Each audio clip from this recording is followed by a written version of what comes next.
Right, this is a very good story for us, and that is, this is the story, of course, of Bryn Gatland. It was announced over the weekend that yet another talented first 5'8" has confirmed he's heading offshore, and just like a number of other profile footballers, Bryn is going to Japan. He's going to Kobelco Kobe Steelers, alongside his fellow Chiefs teammate Brodie Retallick, and although Bryn won't get a chance to pull on the Chiefs jersey one last time because of injury, he'll be hoping that can wrap up the dream season to finish his time in New Zealand on a high. Bryn, good morning to you. Thanks for your time. Good morning, guys. No worries. Good to be on here. Hey, easy decision in the end. I mean, you love Waikato. You're born and bred in Hamilton Boys High, etc. Easy decision or a tough one? Nah, to be quite honest, it was a pretty tough decision as far as leaving New Zealand. Obviously, like I said, growing up, born here, and especially being at the Chiefs now, I always sort of wanted to finish my New Zealand stuff at the Chiefs, which is obviously what I'm doing. But as far as leaving New Zealand and sort of leaving that opportunity to potentially get higher honours as well, when it came down to it, it was tough. But the situation that arose, I had to weigh up all the options and the opportunity to head to Kobe and some of the players that are going there and the staff and the place itself. Probably the opportunity felt right, and too hard to turn down at the time. Who'd you consult with? Did you ring many people around about the thing, or was it pretty much yourself? No, I definitely had a few chats along the way.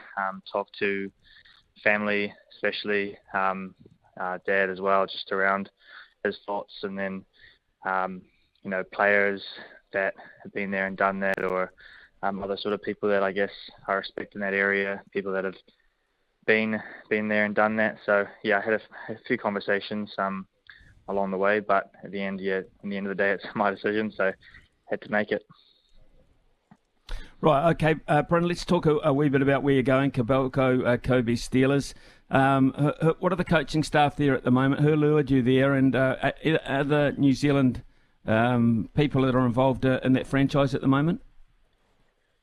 Yeah, so Dave Rennie, he'll be head coach for next year, and really he was the one that gave me a couple of calls and sort of, I guess, pitched his reasoning for wanting me to join the team and his plan, which was pretty inviting, especially him being New Zealand and ex-Chiefs coach that I've met and worked with before. So that was obviously one added bonus, and said he's bringing along Phil Healy as the trainer, who's been at the Chiefs before and currently at the Blues. So those are two pretty good people to have as far as the program goes. And obviously, mate Guzzler, Brodie Retallick from the Chiefs is heading over there, so it's really nice to know a guy heading across there with you, and the likes of Artie joining, and Nani Lamarpe already there, and a couple of guys I know from North Harbour, Michael Little and Gerard Kelly, Tuioti. So it's a pretty good crew, and again, those are all factors in my decision around leaving. Okay, that is a strong Kiwi contingent, I think it's fair to say, and with Dave Rennie at the helm, that is really enticing. You're 28 years of age. What is this just another step in your career? I mean, you've still got a lot of footy left in you, so this is just a step for you, or more so? Do you envisage coming back at some point? Look, I kind of have to just sort of think about the part in front of me, and I would never write anything off as far as coming back, and I know players have done it in the past and been successful doing that. But for me, it was always a step that was going to happen at some point. I was always keen to eventually head somewhere and experience a different culture, a different country, and obviously there's no sort of secrets around the financial gains as well, as far as players heading off season. That's sort of where I was at, and like I said, it was pretty hard because I felt like after last year, at the end of last year, making the AB's 15 team and unfortunately getting a couple of injuries between then and now, probably put me in a not ideal situation as far as game time and where I wanted to be. So I guess when it came to it, I had to make the decision to do what was best at the current time. But yeah, it definitely wasn't easy. But yeah, that was kind of the position I got put in. Bryn, you're playing some pretty good football, actually. The injury came at a bad time for you. What's the extent of it, and what's the prognosis there? Current injury was I tore my bicep, basically off the bone. Had to get a surgery to repair it. Everything went really well in that aspect, so already on the mend. And if all things go well, we'll be back sort of maybe around September. So yeah, it's about a 4-month injury, say, give or take. So yeah, everything's going well, but yeah, unfortunately, that was sort of the hard thing. Was I kind of knew that I was potentially heading off, and so when that injury happened in that Highlanders game, the last 15 minutes, I basically just strapped it up, and I probably knew that was potentially the last time I was going to be donning the Chiefs jersey. And so yeah, I was pretty keen to make the most of it. So it added a little bit of extra sting in the wound for me. Right, okay. You weren't able to run out with them, obviously, this weekend, and that's Saturday night against the Brumbies, but you would be there or thereabouts, I am sure. What is it about this Chiefs squad? You've been involved in first-class rugby and franchises for quite some time now. What is it about this particular year of the Chiefs under Clayton McMillan that has clicked so well?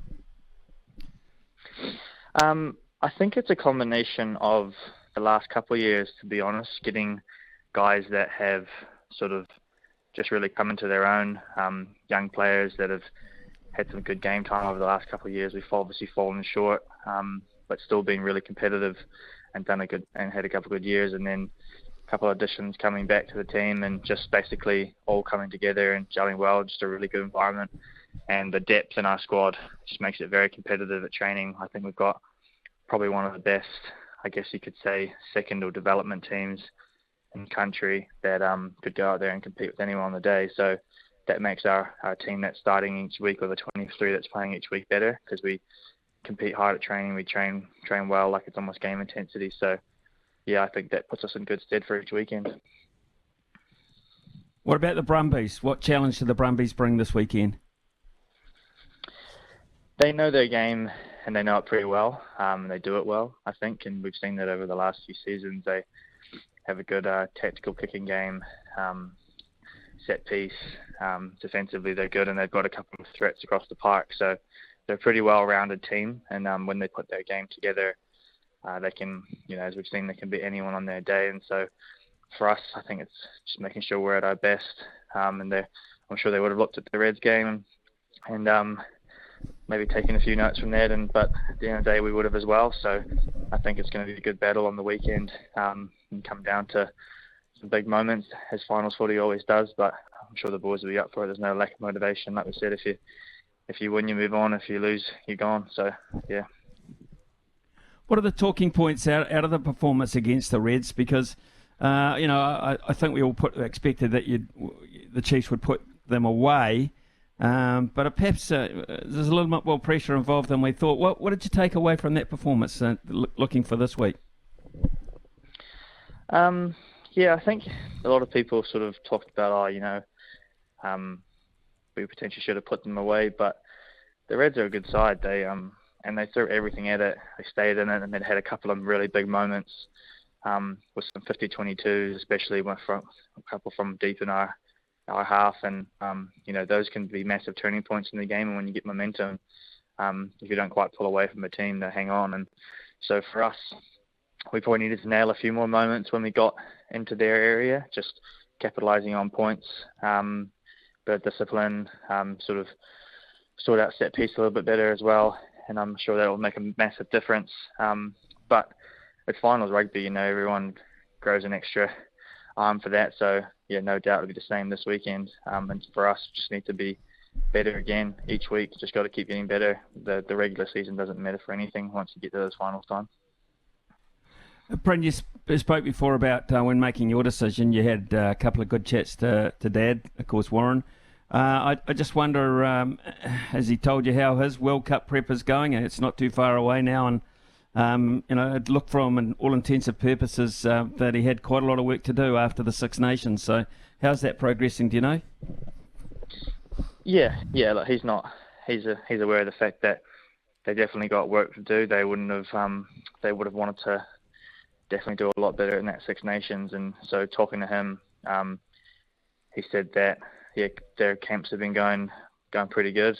They've been doing obviously lots of conditioning work, trying to get fit, and a few skills just to really sharpen up before doing a hell of a lot too much rugby, I think. So yeah, look, he's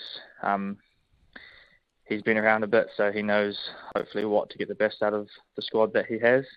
So I've got no doubt that he'll try and do that. And but yeah, talking to him, he says that they're just chipping away, just sort of under the radar, and sometimes it's not a bad place to be. So what's your program now, Bryn, in terms of making the move? Once you get fully fit? Yeah, so I'll be I'm not going till after sort of NPC World Cup time, so I'll be around either playing back for North Harbour when I'm fit and ready to go, and won't head over till about November time.